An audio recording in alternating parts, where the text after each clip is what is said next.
जय हिंद बच्चों। नमस्कार, राम राम, नमस्ते।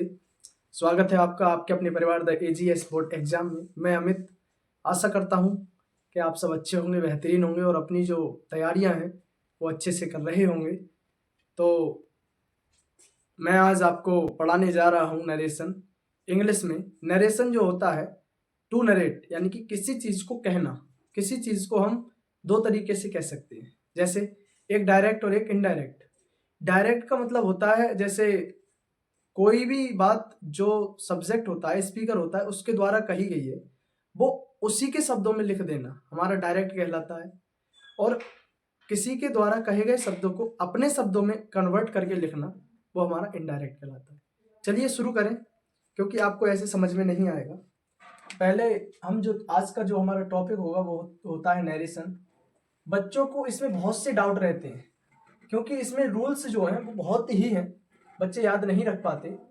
इसका नरेशन जो वर्ड है वो बना है नैरेट से, और नैरेट का मतलब होता है टू व्याख्या करना। क्या है? व्याख्या करना।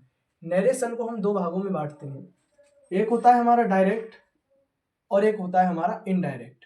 ठीक है, डायरेक्ट स्पीच और इनडायरेक्ट स्पीच। अब पहले इन दोनों को समझें आसान भाषा में कि डायरेक्ट स्पीच और इनडायरेक्ट स्पीच कहते किसे हैं। ठीक है, डायरेक्ट स्पीच में जो स्पीकर होगा, स्पीकर के शब्दों को उसी के शब्दों में रख देना हमारा क्या कहलाता है? डायरेक्ट। ऐसे ही इनडायरेक्ट, इनडायरेक्ट को हम समझे तो जो स्पीकर के जो शब्द होंगे, स्पीकर के जो वर्ड्स होंगे, शब्द जो होंगे, वर्ड्स जो होंगे, उनको अपने शब्दों में कन्वर्ट करके लिखना। अपने शब्दों में कन्वर्ट करके लिखना। एग्जाम्पल के तौर पर मैं कहूँ आपको कि मैं आपको नरेशन चैप्टर जो है वो बहुत ही ज़्यादा डीपली पढ़ाऊंगा, गहराई से पढ़ाऊंगा।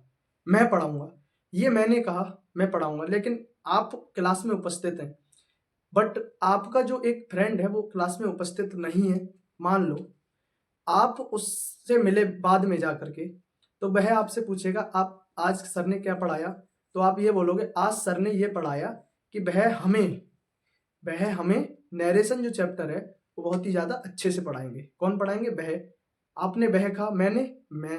ठीक है, यही मेरे शब्दों में लिखा जाए तो डायरेक्ट और आपके शब्दों में लिखा जाए तो इनडायरेक्ट। तो इनको डायरेक्ट से इनडायरेक्ट और इनडायरेक्ट से डायरेक्ट दोनों तरीके से क्वेश्चन पूछा जाता है एग्जाम में। तो हम इनके कुछ रूल्स हैं वो पढ़ लें। सबसे पहले मैं आपको असर्टिव वाक्यों का डायरेक्ट से इनडायरेक्ट बनाना सिखाऊंगा, असर्टिव सेंटेंसेस का। असर्टिव सेंटेंस दो प्रकार के होते हैं, अफर्मेटिव और नेगेटिव। ठीक है, असर्टिव सेंटेंस में सबसे अच्छा पहले ये समझ लो डायरेक्ट स्पीच जो होता है वो लिखा कैसे जाता है। ठीक है, देखो डायरेक्ट स्पीच के दो भाग होते हैं। डायरेक्ट स्पीच के कितने भाग होंगे? दो। डायरेक्ट स्पीच के दो पार्ट होंगे, एक दो। ठीक है, एक क्लोज इन्वर्टेड कॉमा के अंदर और एक क्लोज इन्वर्टेड कॉमा के बाहर। ठीक, इन्वर्टेड कॉमा के जो बाहर होगा पहले, जिसे हम कहेंगे रिपोर्टिंग वर्ब, रिपोर्टिंग वर्ब। और जो इन्वर्टेड कॉमा के अंदर होगा उसे हम कहेंगे रिपोर्टेड स्पीच। ठीक, ये समझना बहुत ही ज्यादा जरूरी है, क्योंकि इसके बिना आप क्वेश्चन नहीं बना सकते। रिपोर्टिंग वर्ब और रिपोर्टिंग स्पीच। ठीक है, रिपोर्टेड स्पीच। रिपोर्टिंग वर्ब में कुछ चेंज नहीं होना, बस वर्ब ही चेंज होगी, लेकिन इसमें हमें बहुत सी चेंजिंग करनी पड़ेंगी। बस वही रूल हमें देखने हैं। असर्टिव सेंटेंस को बनाते समय डायरेक्ट से इनडायरेक्ट जब बनाएंगे तो क्या क्या रूल हो सकते हैं। तो नंबर वन हमारा जो रूल है, नंबर वन रूल होगा इन्वर्टेड कॉमा की जगह, जो इन्वर्टेड कॉमा आपको दिया गया होगा उसकी जगह आपको लगाना है दैट। ठीक, सेकंड नंबर, रिपोर्टिंग वर्ब में आपको से एक वर्ब दी जाएगी, से की जो फॉर्म होगी उसके साथ टू होगा। से की जो फॉर्म होगी उसे हम टोल्ड में बदलना है। कब? जब से के बाद में क्या हो? टू। तो किस में बदलना है? टोल्ड में। ठीक, सॉरी टेल में। टेल जो होती है वो फर्स्ट फॉर्म, से की फर्स्ट फॉर्म से एंड टेल की फर्स्ट फॉर्म टेल, टेल की फर्स्ट फॉर्म टेल। ठीक है, ऐसे ही अगर इसकी सेकंड फॉर्म आएगी सेट टू, तो इसकी भी क्या हो जाएगी? Second form told. इसकी जो फिफ्थ फॉर्म होगी सेज, सेज के साथ टू, तो इसमें भी क्या आ जाएगी? टेल्स। ठीक है, उम्मीद करता हूँ ये समझ में आ रहे होंगे। हम इनको एक एक करके सभी क्वेश्चंस में अप्लाइड करेंगे, तब आपके और समझ में आएगा। अच्छा, ये तो बात हुई हमारे कुछ बेसिक रूल्स। अब आ जाओ change in pronoun. Change in pronoun, pronoun में कैसे चेंजिंग होता है, ये तो सभी में ही करना है, चाहे वो असर्टिव हो, चाहे वो इंटेरोगेटिव, चाहे ऑप्टेटिव, चाहे इंपेरेटिव, चाहे एक्सक्लेमेटरी, कोई सा भी हो, सभी में प्रोनाउन को चेंज ही करना है। कैसे चेंज होगा? सबसे पहले प्रोनाउन के बारे में समझिए। हमें करना है पर्सनल प्रोनाउन। पर्सनल प्रोनाउन जो होता है वो हमारा होता है 3 प्रकार का, फर्स्ट पर्सन, सेकंड पर्सन और third person. First person, second person और थर्ड पर्सन। फर्स्ट पर्सन वो होता है जो स्पीकर बोलने वाला, यानी आई और बी।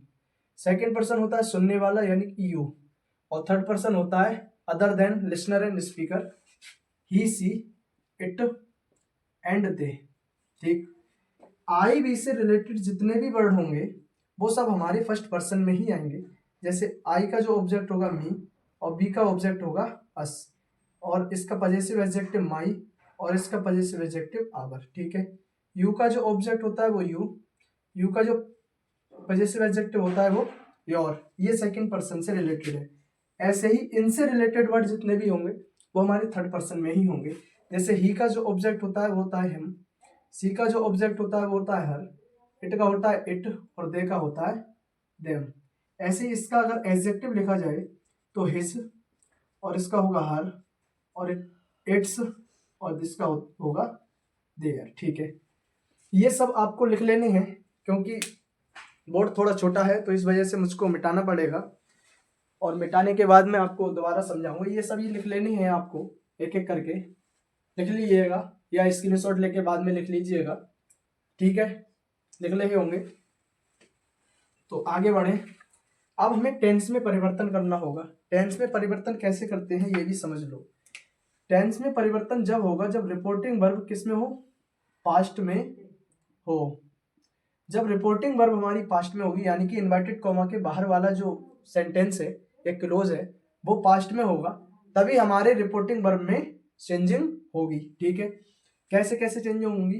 प्रेजेंट के जितने भी वाक्य होंगे, जैसे present indefinite, present continuous, present perfect और प्रेजेंट परफेक्ट कंटिन्यूअस, वो सभी कन्वर्ट हो जाएंगे पास्ट के टेंस में। अब आप बोलेंगे प्रेजेंट के पास्ट, ठीक, प्रेजेंट इंडेफिनिट का होगा पास्ट इंडेफिनिट में, प्रेजेंट कंटिन्यूअस का होगा पास्ट कंटिन्यूअस में, प्रेजेंट परफेक्ट का होगा पास्ट परफेक्ट में, प्रेजेंट परफेक्ट कंटिन्यूअस का पास्ट परफेक्ट कंटिन्यूअस में।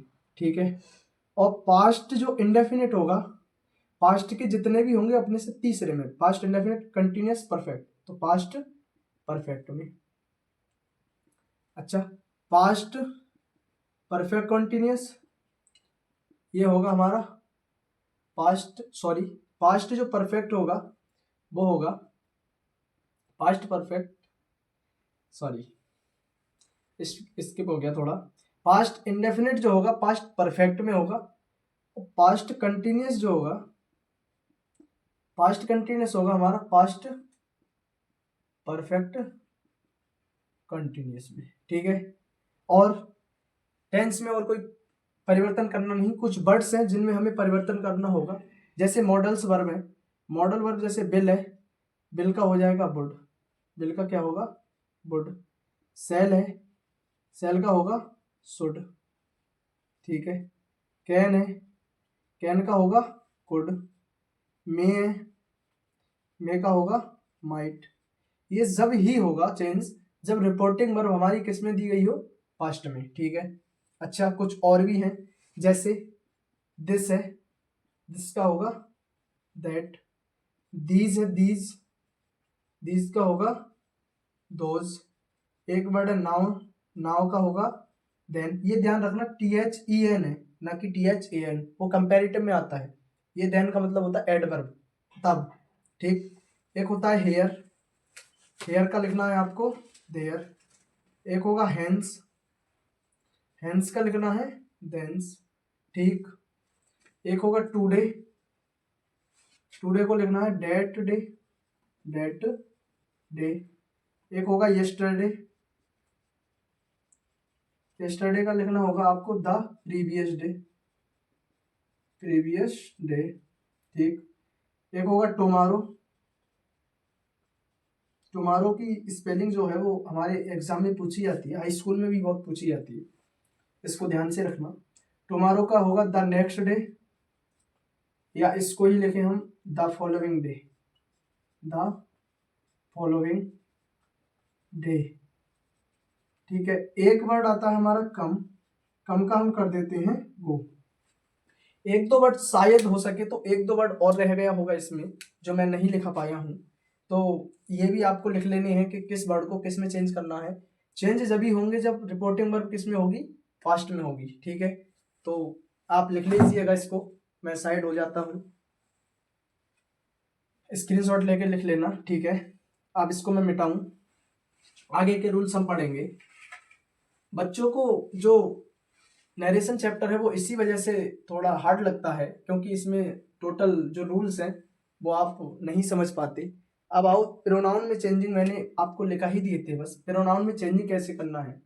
जैसे फर्स्ट पर्सन आपका होगा, फर्स्ट पर्सन जो भी होगा, फर्स्ट पर्सन हमारे रिपोर्टिंग वर्ब के सब्जेक्ट के अनुसार होगा, सब्जेक्ट के अनुसार।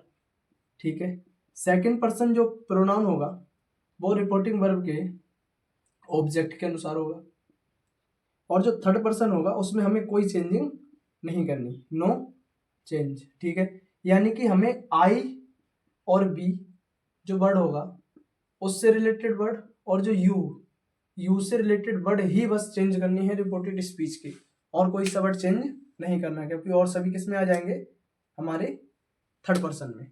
तो चलिए हम यहाँ से प्रैक्टिस शुरू करें अपनी, एक एक क्वेश्चन से हम समझें, और रूल्स जितने भी होंगे मैं साथ साथ लिखवाते रहूँगा। मेन जो आपके रूल्स हैं वो यही हैं। देखो, सबसे पहले मैं एक एग्जांपल लिखूं, the teacher said to the students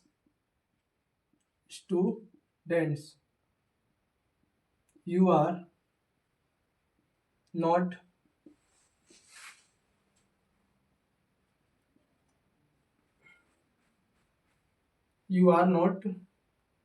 writing.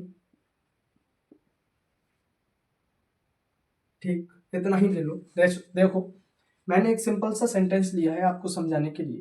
ठीक, अगर इसको मैं बनाऊं डायरेक्ट से इनडायरेक्ट, तो द टीचर, ठीक, मैंने आपको लिखाया सेड टू, सेड के साथ अगर टू है तो उसको हम किस में बदलेंगे, टोल्ड में। क्यों? क्योंकि सेड एक होती है इंट्रांजिटिव वर्ब, इंट्रांजिटिव वर्ब अपने पीछे ऑब्जेक्ट नहीं लेती, इस वजह से हमें प्रपोजिशन लगाकर प्रपोजिशन का ऑब्जेक्ट लगाना पड़ा। ठीक है, जो टोल्ड होती है वो होती है हमारी ट्रांजिटिव वर्ब, ट्रांजिटिव वर्ब को अपने पीछे ऑब्जेक्ट की जरूरत रहती है, तो इसके पीछे हम डायरेक्ट ऑब्जेक्ट लगा सकते हैं।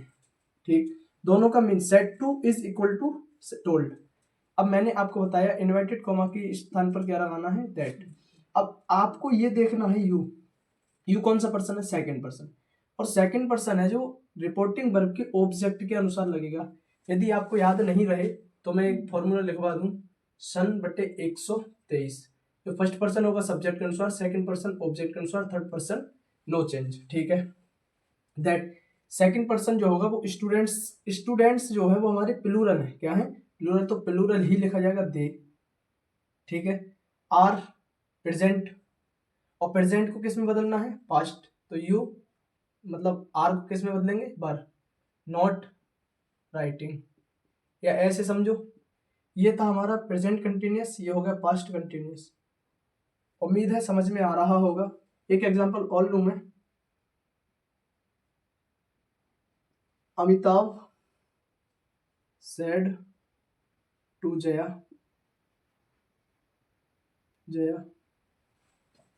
यू मतलब I was watching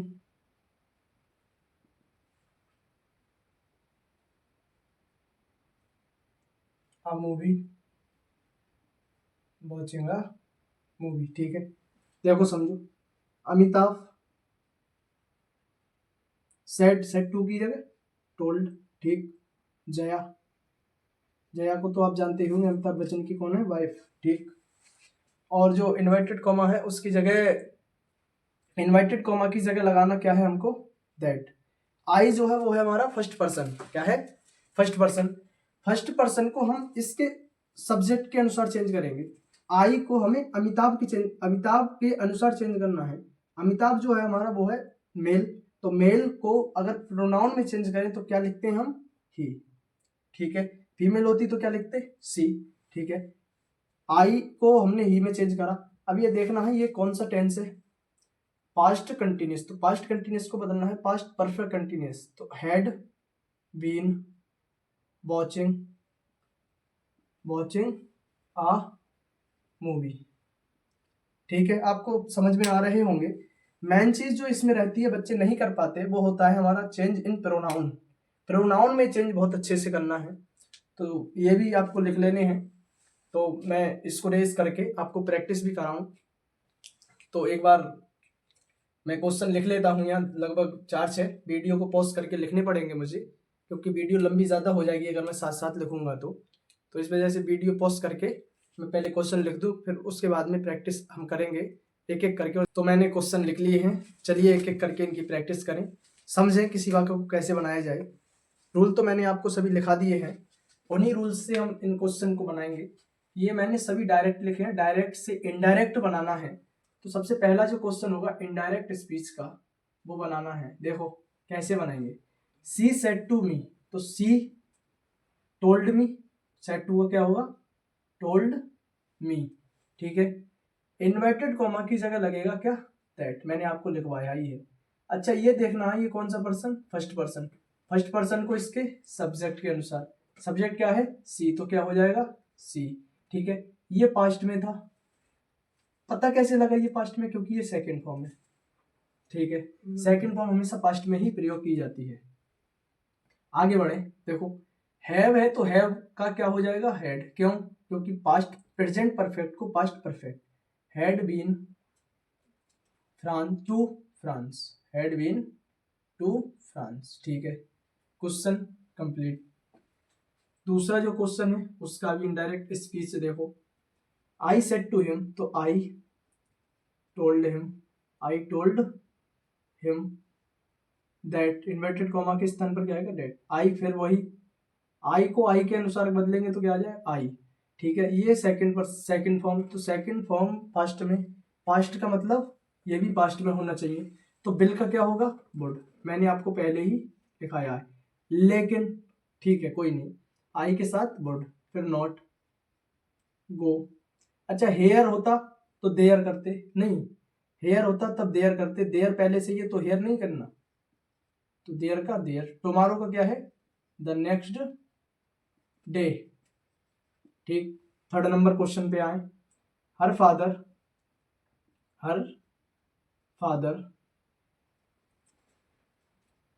said to me, तो टोल्ड मी, ये भी सेकंड फॉर्म, इन्वर्टेड कॉमा किस स्थान पर क्या आ जाएगा फिर दैट, यू है सेकंड पर्सन को मी के अनुसार तो क्या हो जाएगा आई।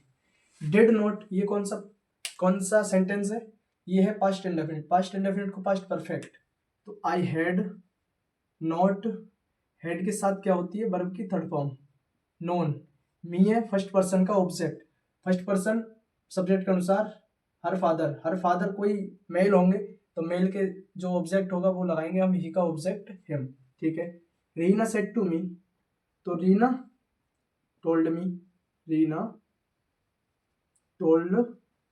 मी, इन्वर्टेड कॉमा के स्थान पर दैट, सी, बात ध्यान देने की है, सी जो होता है वो हमारा होता है थर्ड पर्सन, और थर्ड पर्सन में कभी कोई चेंजिंग नहीं होती, तो सी को ऐसे ही लिखा रहने देना है। वॉज और प्रिपेयरिंग, यानी कि पास्ट कंटिन्यूस, सॉरी वॉज यहाँ दो बार लिख गया है तो एक बार मिटाना पड़ेगा, तो she was preparing the food, तो she had been preparing food. ठीक है, नेक्स्ट क्वेश्चन ही सेज, इसमें ध्यान देने की बात है, ये क्वेश्चन बहुत ही अच्छा है, दैट इन्वर्टेड कॉमा के स्थान पर दैट, आई को बदलना है हमें ही के अकॉर्डिंग, क्योंकि फर्स्ट पर्सन ऑब्जेक्ट के अनुसार नहीं सब्जेक्ट के अनुसार, तो आई को बदलना है ही के अनुसार, तो हो जाएगा ही। ठीक है, अब आपको ये ध्यान देना है कि यहाँ जो फॉर्म है वो है हमारी प्रेजेंट की, प्रेजेंट यानी कि हमारी रिपोर्टिंग वर्ब जो है वो प्रेजेंट में है, और प्रेजेंट में है तो इसके टेंस में कभी कोई परिवर्तन नहीं करना, परिवर्तन भी नहीं करना, और हमें जो फ्यूचर लिखा हुआ है वो भी चेंज नहीं करना। सेल का क्या रहेगा, सेल। लेकिन बट आई के अकॉर्डिंग तो आया सेल, तो ही के अकॉर्डिंग क्या आ जाएगा, बिल। तो हमें यहाँ क्या लिखना होगा, बिल। ही विल टेक, ठीक। आगे यू सेकंड पर्सन को ऑब्जेक्ट के अनुसार, ऑब्जेक्ट यहाँ है नहीं, ऑब्जेक्ट जब नहीं है, यदि यहाँ हमारा थर्ड पर्सन दिया गया है तो यहाँ फर्स्ट पर्सन मानना होगा, यहाँ फर्स्ट और सेकंड दिए गए हों तो हमें थर्ड पर्सन मानना होगा, तो हमें फर्स्ट पर्सन मानेंगे तो ऑब्जेक्ट होगा हमारा मी, तो मी के अनुसार बदलेंगे he will take me to the police station, ठीक है। एक बार और ध्यान दें, यहाँ थर्ड पर्सन है, यहाँ क्या है, थर्ड पर्सन, तो यहाँ थर्ड पर्सन का ऑब्जेक्ट हम नहीं मान सकते, ठीक है। यहाँ अगर फर्स्ट और सेकंड पर्सन होगा तो हम यहाँ थर्ड ही पर्सन मानते, इस वजह से मैंने फर्स्ट पर्सन का ऑब्जेक्ट माना, फर्स्ट पर्सन का ऑब्जेक्ट मी, ठीक है। आओ next question, my friend said to told me, said to का हो गया टोल्ड मी, फिर इन्वर्टेड कॉमा के स्थान पर क्या आएगा, दैट। आई फर्स्ट पर्सन को हमारे माई फ्रेंड के अकॉर्डिंग तो आ जाएगा ही, ठीक। Came second form past indefinite को पास्ट परफेक्ट, तो ही हैड कम। टुडे का डेट डे, एंड बिल का क्या होगा, वुड, क्योंकि पहला रिपोर्टिंग वर्ब जो है वो पास्ट में है। वुड लीव आगरा में ए बड़ा, क्यों, क्योंकि ये प्रॉपर नाउन है। आगरा, टुमारो का द नेक्स्ट डे या फॉलोइंग डे, ठीक है। नेक्स्ट और हमारा जो लास्ट क्वेश्चन है वो देखिए, he told me, said to का क्या होगा, टोल्ड मी, इन्वर्टेड कॉमा के स्थान पर दैट। आप साथ साथ मुझसे पहले भी बनाया करें, वीडियो पॉज करके पहले बना लिया करें, फिर देखें कि आपका क्वेश्चन ठीक है या नहीं। आई को हम बदलेंगे ही के अकॉर्डिंग, तो आ जाएगा फर्स्ट पर्सन को सब्जेक्ट, ही के अकॉर्डिंग ही। आई के अकॉर्डिंग तो सेल आया, लेकिन ही के अकॉर्डिंग क्या आएगा, बिल। अब यहाँ पास्ट है तो यहाँ भी हमें बिल का क्या करना पड़ेगा, वुड, ठीक है। हेल्प सेकंड पर्सन, यानी कि आपको फर्स्ट पर्सन और सेकंड पर्सन दूसरे जो क्लोज है, हमारा रिपोर्टेड स्पीच जो है उसमें कहीं भी दिखे फर्स्ट और सेकंड पर्सन से रिलेटेड कोई भी वर्ड, वो हमें चेंज करना ही करना है। तो हेल्प सेकंड पर्सन को ऑब्जेक्ट के अनुसार, ऑब्जेक्ट मी है तो मी, और नाउ का क्या हो जाएगा, देन, ठीक है। आशा करता हूँ ये आपको बहुत ही अच्छे से समझ में आ रहे होंगे। तो हमारा जो असर्टिव सेंटेंसेस है वो हमारा यहाँ कंप्लीट होता है। आप कहेंगे तो मैं और भी प्रैक्टिस करा दूंगा इसकी, ठीक है। तो अगली वीडियो में हम मिलते हैं इसके इंटेरोगेटिव और इम्पेरेटिव कोई क्वेश्चंस के साथ। तो उम्मीद करता हूँ ये वीडियो आपको अच्छी लगी होगी। तो अच्छी लगी हो तो आप ज़रूर बताएं हमारे कमेंट बॉक्स में कि आपको वीडियो कैसा लगा, और आप जो है जितने भी आपके डाउट्स रहते हैं वो हमें कमेंट बॉक्स में लिख दिया करें, जिससे हम तुम्हारे जो जितने भी डाउट होंगे वो सॉल्व करेंगे और पूरी कोशिश करेंगे करने की। और आज के लिए बस इतना ही। धन्यवाद। जय हिंद।